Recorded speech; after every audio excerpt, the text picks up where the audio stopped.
Hello YouTubers, Alaska Prepper here. Well, do you know what you're going to grab first when the SHTF? And do you know what kind of things you should be storing, whether for personal use or for barter? Okay, a lot of people don't think about barter. Now, I think barter has its place. It's why I have it as the last B of prepping. Many people have commented, or many community members have commented in the past, that they would switch barter and bullion, be it precious metals, silver, gold. They would switch those and make barter fourth and precious metals fifth. Now, in a way, barter may not even need to be a fourth or fifth, because if you have enough of the first four, beans, band-aids, bullets, and bullion, i.e. precious metals, then you should have enough to barter. And more than likely, you're going to barter with one of those things. Excuse my heater, ladies and gentlemen, if you can hear that. Now, the reason I added barter in there is because a lot of times we prep what we need.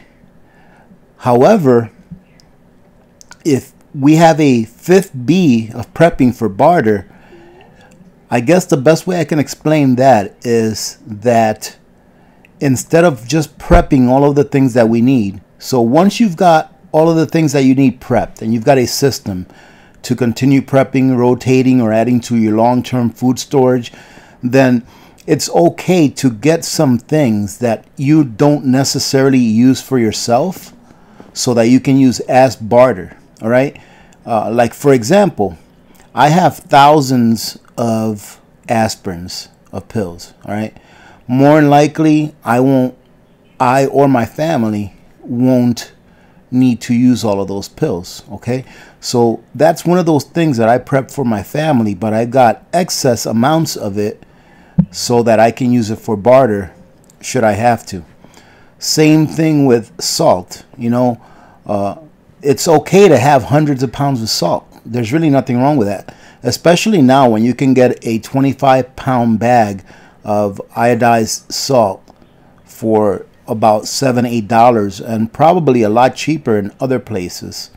I know that that's how much it costs here, but I'm sure that in the lower 48 or in other countries, salt is a lot cheaper than what I pay for it here.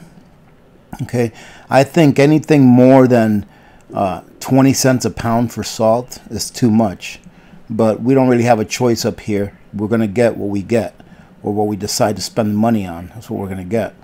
So if I want salt, I'm going to be paying $8 for 25 pounds, which is fine. It's really not very expensive, especially when it's something that important.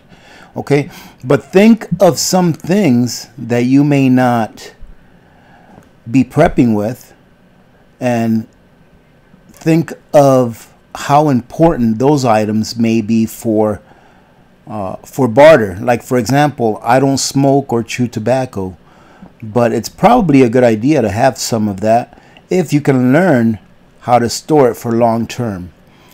I really don't know how storing cigarettes or tobacco items long term will work out.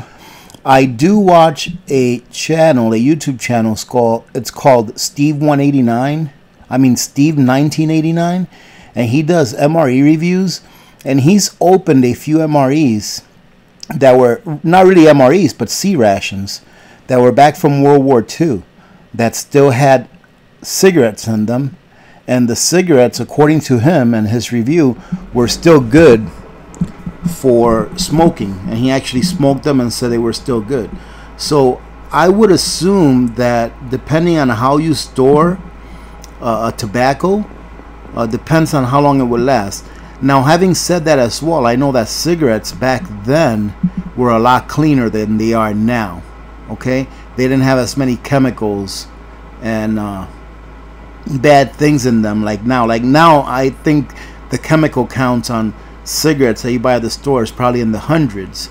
And I know that one of those chemicals they use is ammonia. I have no idea why, but cigarettes back then used to be a lot cleaner. So if you're not a smoker, you may want to store some cigarettes, you know, if you think that the community around you would find a lot of value in that.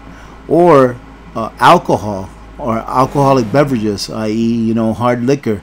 I don't really drink alcohol on a regular basis. I guess if I had to say what I average in a year, maybe I average a 6-pack of beer in 1 year, and maybe 5 or 6 mixed drinks in a year.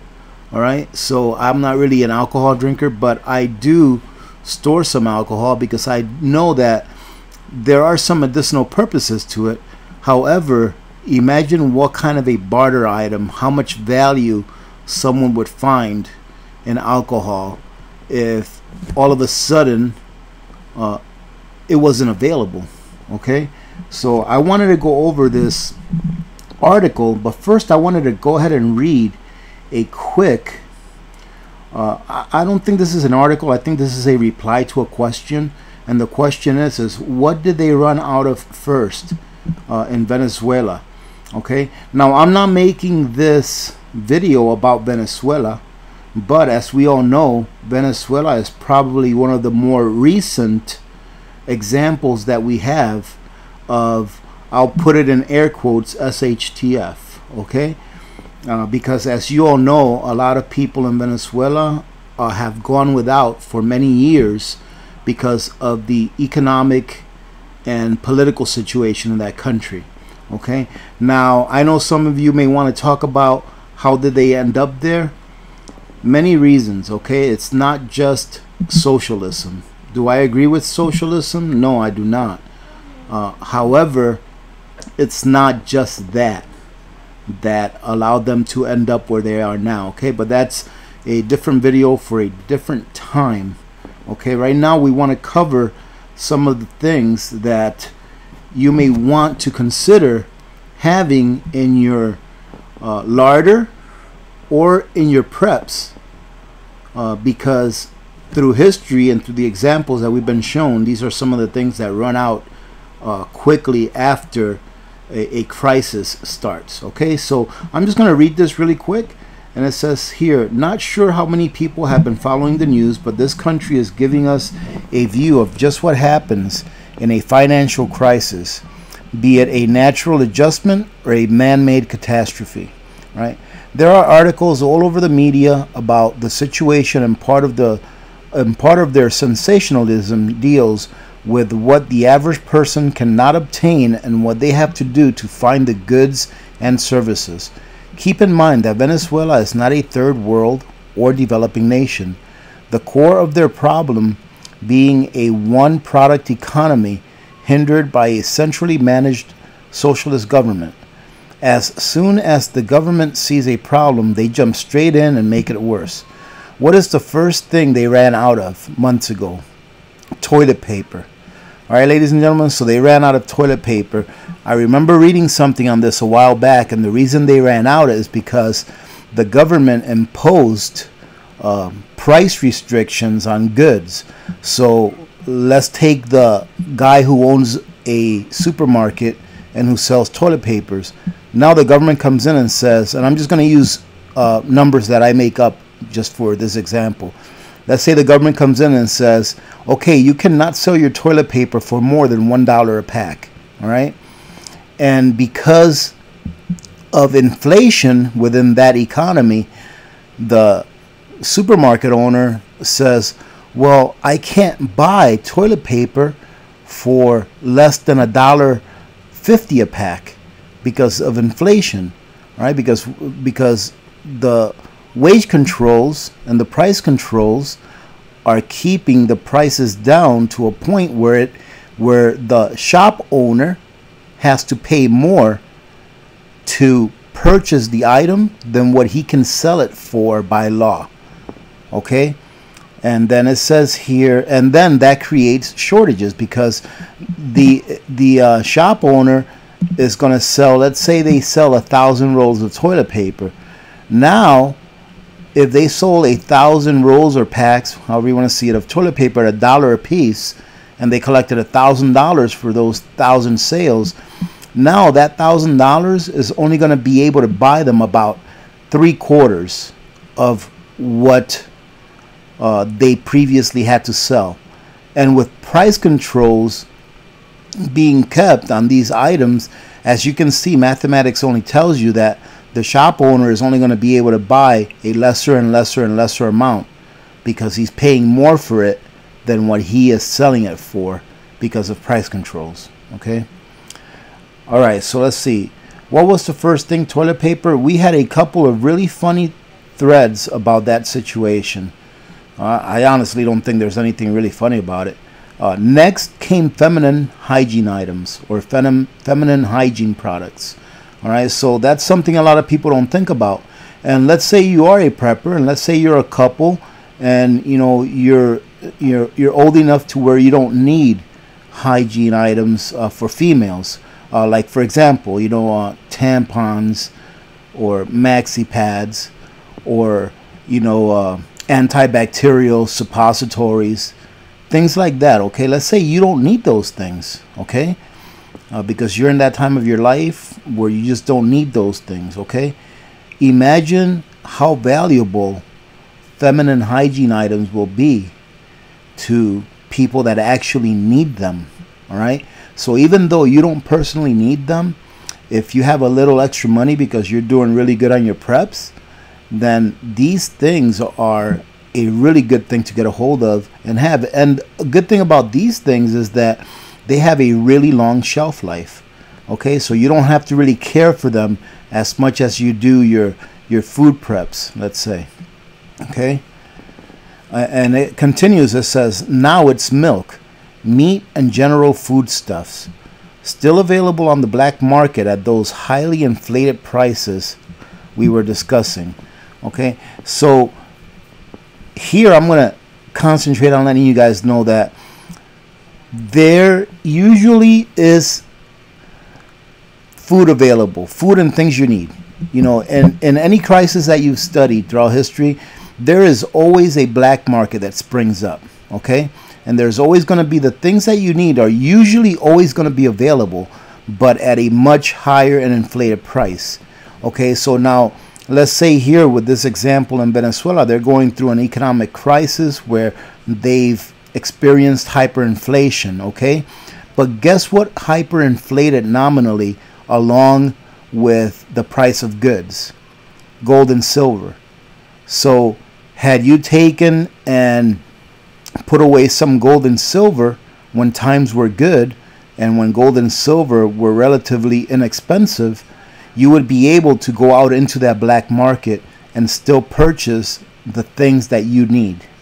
Okay, carrying on here. Electricity is also being rationed using rolling blackouts, and there is no water flowing through the utility mains. That is not available on the black market. Due to blackouts and water problems, people are dying in hospitals from bad sanitation. That right there, that statement right there, ladies and gentlemen, ought to tell you that, of course, not only do you need to prep water, but I think more importantly than that, you need to prep a way to sanitize and or clean water. Okay, you need to prep a way or several ways. For example, I have a distiller that will distill water, but it's useless unless I have electricity. So in addition to that, I have several different types of water filters. I have a Berkey, I have Sawyer water filters, I have Life straws. Okay, as long as electricity is running, I have a reverse osmosis system that's actually hooked up to the plumbing. So even if water is not relatively safe to drink from whatever source you're getting it from, you should be able to have a way to clean that water and sanitize that water so that it can be healthy for you to drink, all right, instead of causing terrible problems down the road that you could probably die from. All right, okay, so that's what I wanted to cover with you all from that short snippet there. But then I also wanted to cover this one right here. Oh, I'm getting the color wheel of death. Oh, good. So it says here, these are, first of all, this is the name of this website is besurvival.com. All right, I'll leave the link to this in case any of you want to take a look at it. Okay, so it'll be in the, like always, in the very bottom of my description. All right, and it says 72 items that will disappear first when the SHTF. All right, so, and of course here they've got a your garden variety empty shelves, you know, that you see in a lot of these posts. Okay, here it says there are many X items that go first after SHTF.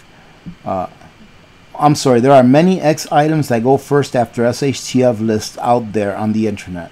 Most are the same old outdated stuff, rehashed over and over. Some are just terrible, written by bloggers looking for something else to write, and some are decent but usually contain items specific to one scenario or another that may not apply to other situations.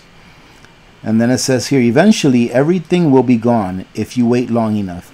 But if you look at actual events such as a major hurricane here in the US, the Greece financial meltdown, the collapse of the USSR, the war in Syria, the situation in Venezuela, or any poor country that has been hit by a major disaster, you will quickly see a pattern of items that disappear at the very beginning of a panic buying rush. I have tried to condense this pattern down to only 72 items and categorize them in no particular order. Okay, so food and supplies. And they're saying here that the first thing that will go will be bottled water. And it says without fail. Canned foods. It says people will just shove them into their carts without even looking at the labels. And canned foods are great barter items. Rice, beans, flour, and yeast. All these basic ingredients will be traded en masse and quickly hoarded. I think that's true. Other grains, whatever marked for human or animal consumption, will be hoarded quickly. And this is interesting that they say marked for human or animal consumption, because you also have to think about your pets, ladies and gentlemen. For example, here for Dog and for Bella, we have about a 1 year supply of dog food. All right, and we don't want to keep too much more than that, because dog food does have a high amount of fat in it and it will go rancid after time. So we try to keep about a 1 year supply of dog food, and then we add in a bag every now and then to make sure that we still have that 1 year supply. Okay, so think about your animals as well. If you have chickens, I know that in some places when it's winter you have to feed your chickens every day. You can't let them forage because there's really nothing for them to forage. So if you live in an area that's cold environment and you have chickens, for example, you may want to stock up on your chicken feed. All right, because that right there, what you're doing there is you're stocking up on your eggs, you know, but indirectly. So that chicken feed that you're stocking up is really your eggs for the winter, which your chickens will give you once you feed them that feed. It says here charcoal. Anyone without access to firewood will begin hoarding this immediately, as they will see it as the only way to cook their food. Deer and wild game may be shot and wiped out from your local area quickly. This is a heavily debated topic, but at the very least, all the non-hunters trampling through the woods will make them harder to find. And I read somewhere, ladies and gentlemen, this was maybe a year or two ago, I read that in the United States, in the continental United States, I'm not sure about up here where I am in Alaska, but I read that in the United States there's approximately 30 million deer. Okay, so if you run across some of the people that say, yeah, I'm just going to go and hunt and survive out in the woods and just hunt. Well, think about it, ladies and gentlemen. Let's say that the SHTF really did happen, and let's say it took a month for people to, you know, get their food supply down, you know, because you know that more than 95% of the people in the US do not prep. All right, I hope that I'm wrong and that number is lower, but you know, about 95% of the people in the US are not preppers and don't really look out to the future on what could happen and how it could impact them. All right, so but let's say that everyone in the US had at least 30 days of food available to them. Okay, and after that food runs out, if there's nothing else to get because the supermarkets are empty, and let's say that the growing season has not started yet, all right? Let's say everyone went out to hunt deer. There's enough deer in the United States to feed everyone in the United States 1/10, if not less, of a deer. So let's say that your average deer is 200 pounds, which is that's probably a high number. So 1/10 of 200 pounds, everyone in the U.S., if you took and killed all the deer and split it up, everyone is going to get about 2 pounds of meat. And then what? Okay, so that's going to go away really quick, and it's going to become extremely hard, even for experienced hunters, to go and get enough food to sustain them, all right, if they didn't plan ahead.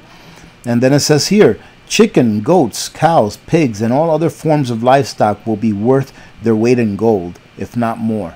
They will be hidden, hoarded, stolen, slaughtered, traded, and sold quickly. Yeah, that makes a lot of sense. Cooking oils will go fast. They can also be used to make oil lamps. So,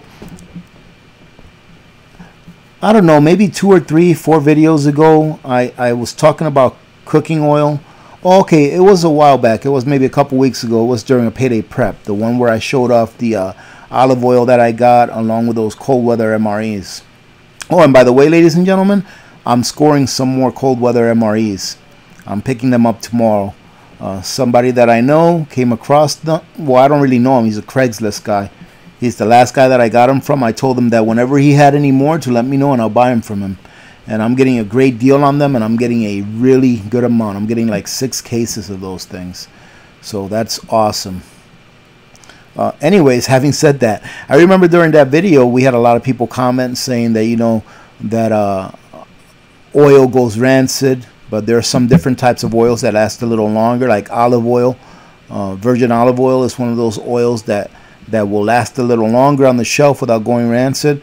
So I have a lot of oil stored, and I'm not afraid that it does go rancid, because I always thought you can always make soap with oil, or like this here says, you can use some of that oil to make lanterns and things like that, or lamps. And so that's not one of the things that I'm afraid. If my oil goes rancid, so be it. It's still going to have other uses that will be valuable in an SHTF. Okay, so milk, both powdered and condensed. Salt is precious and portable commodity. Is a precious and portable commodity. Salt has long been a cornerstone of economies throughout history. Okay, so yes, at less than 40 cents a pound, salt makes a great barter item to stock up on, especially if it goes back to its pre-modern prices. This says at less than 40 cents a pound. Man, I wonder if this article is pretty old. Because that's a lot. At less than 40 cents a pound. 40 cents a pound is a lot for salt, ladies and gentlemen. I mean, that's, if you buy it in bulk, that's a lot. So maybe I shouldn't be complaining about the price of salt. Cast iron pots. Yep, that's going to be going. Once people start waking up, these items that you don't really think about too much, they'll start going as well. Gardening supplies such as seeds, books, and tools. Right? I think that once these things start running out here, like seeds, books, and tools, once those things start leaving the shelf, it's more likely because people are actually waking up and saying, whoa, wait a minute, what am I going to do after this food runs out? Okay, canning supplies, including jars, lids, pressure cookers, pectin, and other supplies. All right. Jerky and long-lasting meats. Teas, coffee, Gatorade, and Kool-Aids. All right, in the medicine category, medicine and health, hygiene supplies such as shampoos, toothbrushes, and toothpaste, feminine hygiene products, mouthwash, floss, etc. And these are also some things we don't think about, all right, about dental hygiene. All right.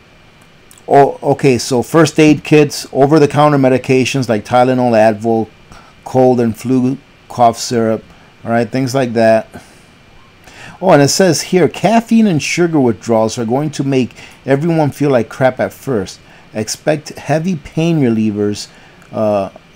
Expect heavy pain reliever use the first few weeks, especially for headaches and general soreness. Wow, I never really thought about that, about making sure you have extra pain relief stuff, because a lot of people, well, most Americans are addicted to sugar. Okay. And I'm sure I am too. I love me some sugar, okay, in any form that it comes in. All right, and once that stuff runs out, once that kind of food runs out, people are really going to be challenged. I mean, they're not going to have a choice, but they're really going to be challenged to not fall ill, and not necessarily physically ill, but more of a mental thing too. Because people are going to be, people are really used to tasting that, you know, that sugar in their mouth, right? And not only in the form of sweetness, but when I say tasting that sugar, like white bread, you know, that's nothing but sugar, all right? Foods like that. Wines and liquors will not be on the shelves for long. They are also good for bartering tools and used medicinally. Gas masks, that's something I never really thought about, that, you know, people would be flocking towards during an SHTF. And when I say people, I mean like non-preppers, all right? And I definitely recommend that you have at least a couple of good gas masks in your home, if not one for each person there.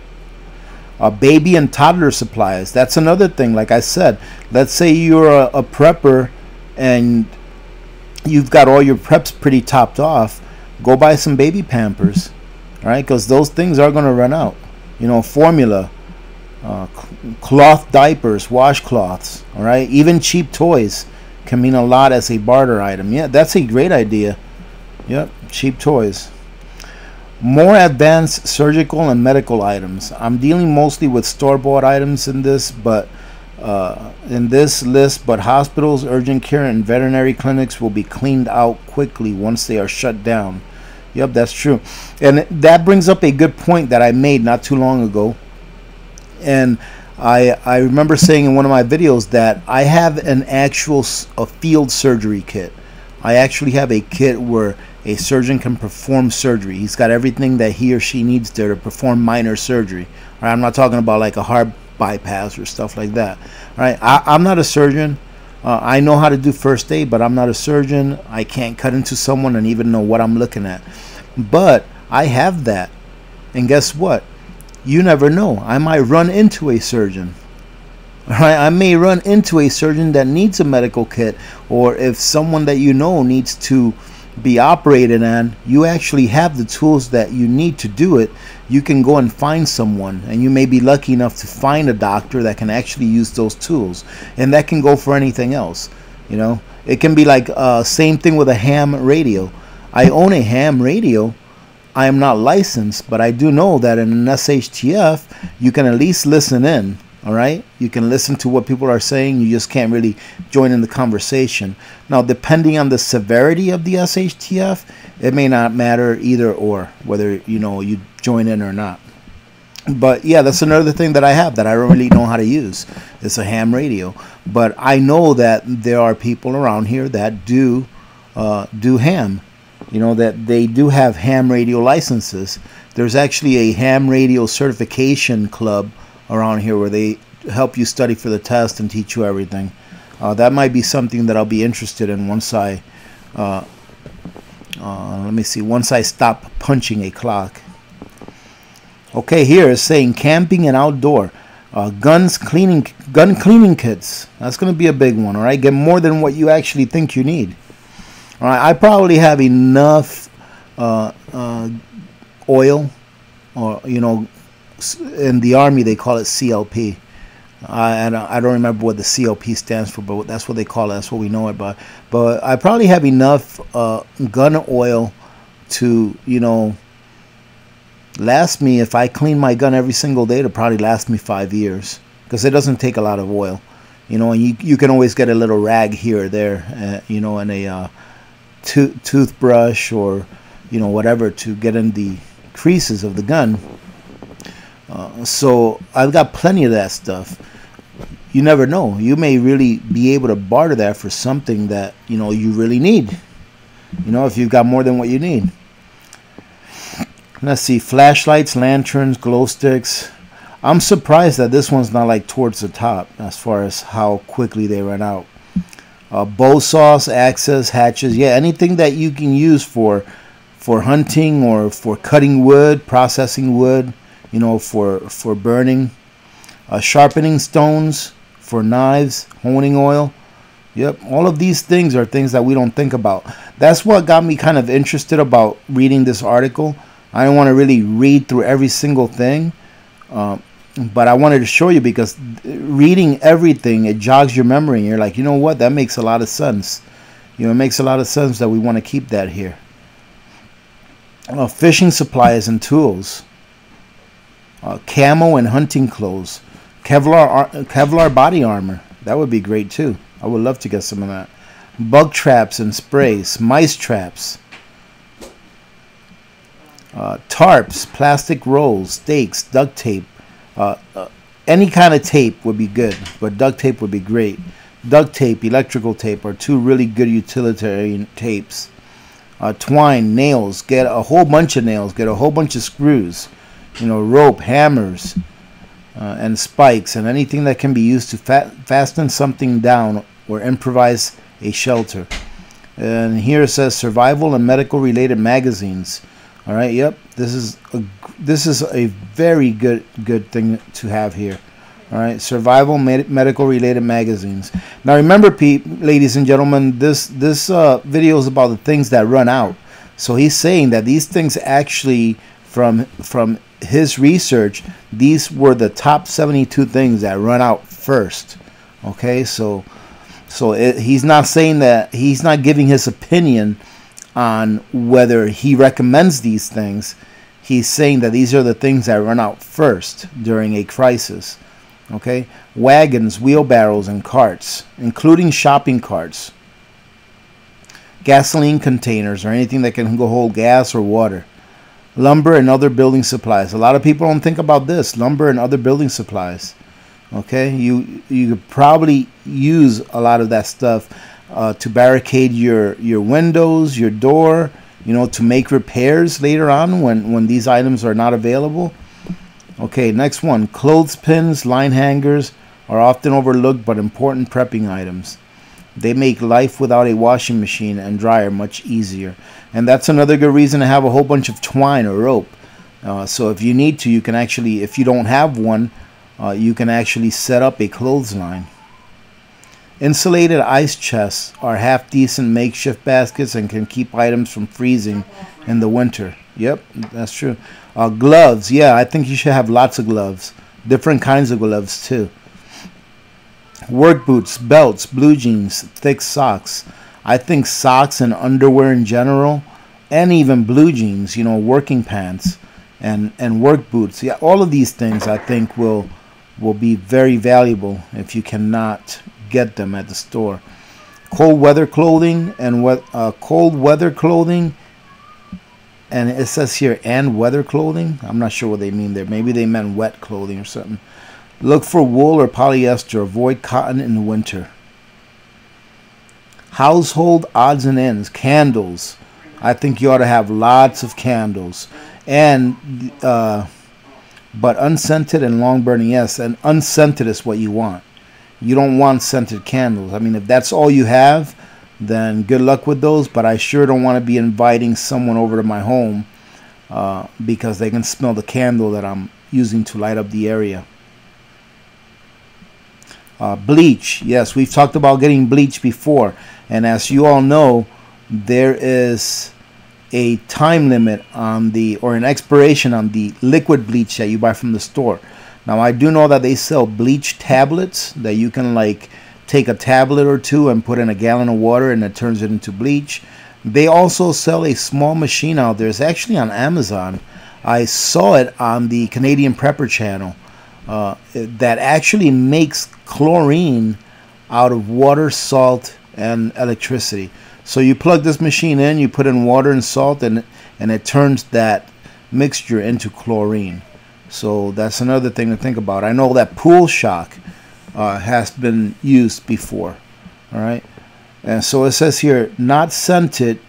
Yeah, you want to get the bleach that's not scented. 4 to 6% sodium hychloride bleach. Read the labels, because yes, you will be using this to purify your drinking water. Knives and sharpening tools. Okay, I think we went over that. That's very important. Backpacks, duffel bags, large garbage cans. And I think that that's a good idea. If you have 55-gallon barrels, good. But large garbage cans, you can use for a whole bunch of different things. Like, I've used garbage cans before to transfer wood from one area to another. You know, lots of small pieces. So that's just an example. You can use them for water catchment, to catch your water. It says here, cleaning and disinfecting supplies.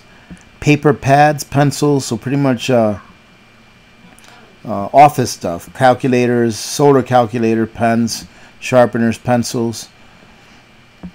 One of the things that I remember from when I was in Afghanistan is that most children that you met, they always asked for pens. They would always ask you for pens.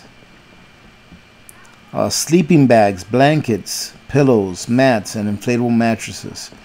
Buckets of all sizes and shapes. Yep, that goes in with the garbage cans as well.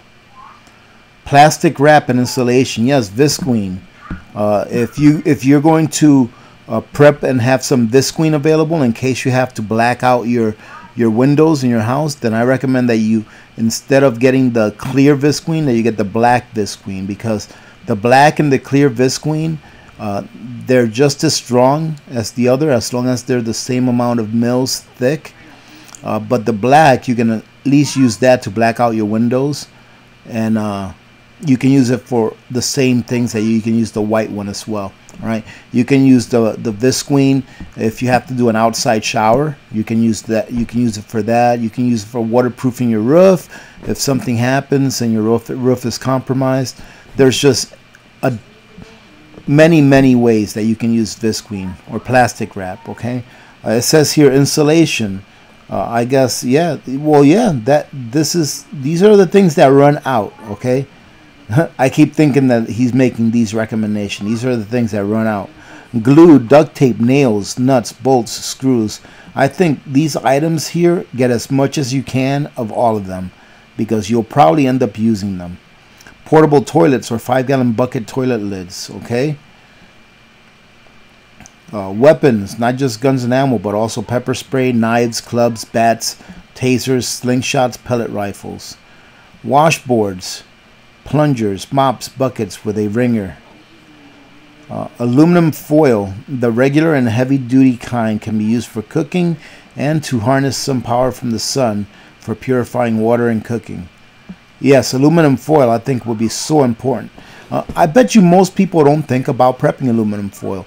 If I were to think of how much I use aluminum foil here, which is quite a bit because I like to bake and stuff, I would say that I probably go through one of those really large industrial rolls that you get like at Costco's or Sam's Club.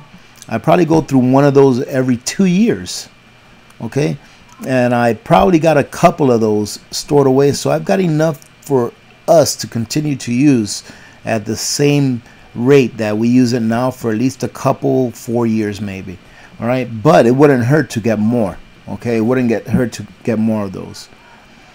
Brooms, shovels, rakes, pitchforks.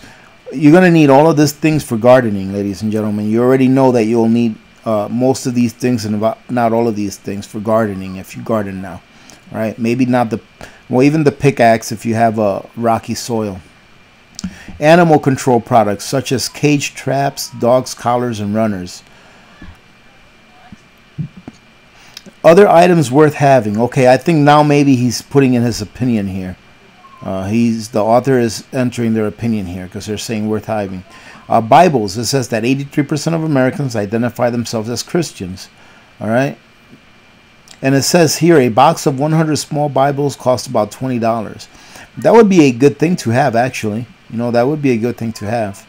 You may be able to help someone out by giving them one. Prescription medications.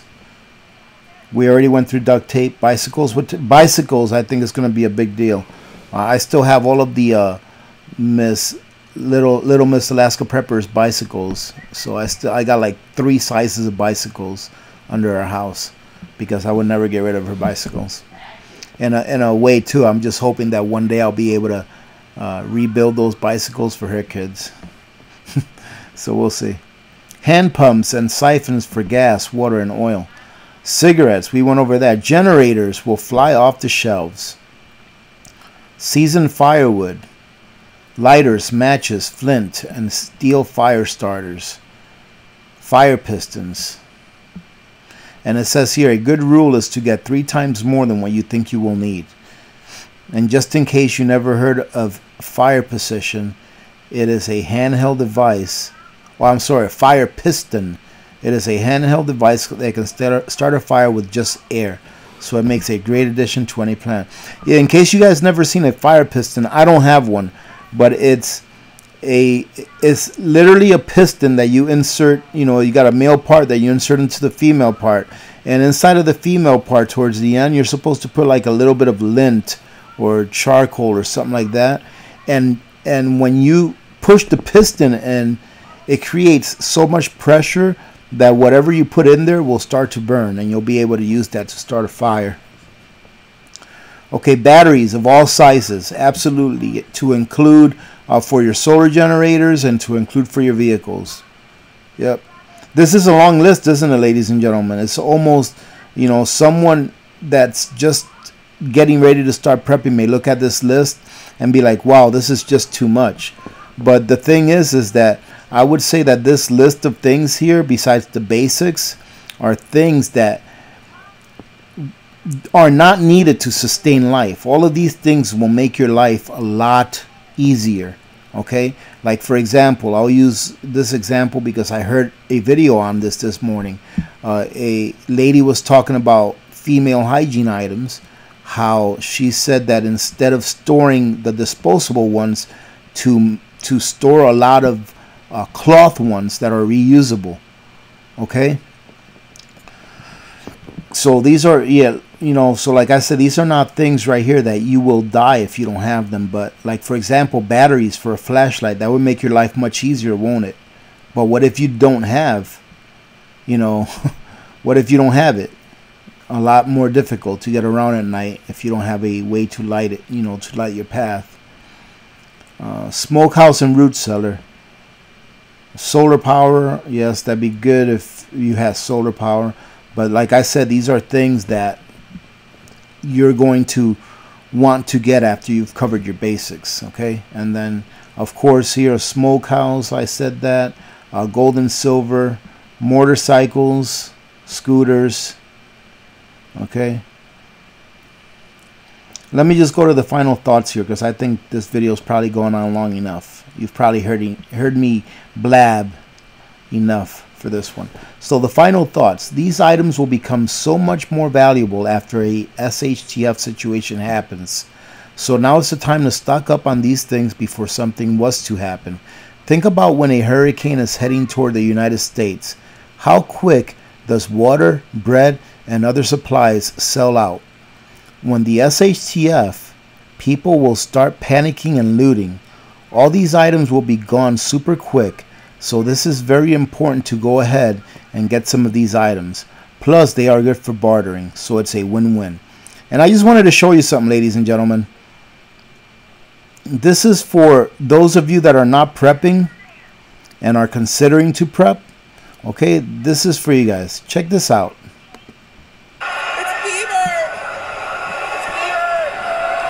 I hope that you guys can see this. It's kind of blurry. But this is a crowd of people getting ready to go into a store during a Black Friday event. Now look at this. This is to go into a store and buy stuff. Alright? No, they're not giving away free mountain foods. No free mountain house foods. They're not giving free mountain house food away, or else I'd probably be there. But look, ladies and gentlemen, ask yourselves this. These people here, how do you, and this was pretty orderly actually. I didn't see anyone trampling over anyone else. How orderly do you think that these people will be after they've gone 3 days without eating. All right, think about that. Think about that, and think about what you need to do in order to at least be prepared at a minimal level. And to me, a minimal level is at least the first 3 B's of prepping. Make sure you have your beans, all right, your food, your water, all right, biological needs. You need shelter, you need heat, all right. Make sure you have that first B taken care of. Then once you have that first B taken care of, make sure you have your band-aids taken care of, all right. Have your prescription medications that you need to survive, all right. Have your over-the-counter medications like some aspirin, some ibuprofen, some cough medicine, some alcohol, all right, some hydrogen peroxide, you know, some band-aids, all right. And once you have those things that will allow you to sustain life, then go to your third B, which is bullets, and that stands for self-defense. Why even bother prepping the first 2 B's if you're not going to get the third B? The third B allows you to protect not only your life, but allows you to protect your preps, because in an SHTF, your preps are your life. Without them, you probably won't make it. All right. So those were my final thoughts as well, ladies and gentlemen. All right. So, hey, having said that, ladies and gentlemen, thank you very much for joining in today. Today has been a very slow day for me here at the house.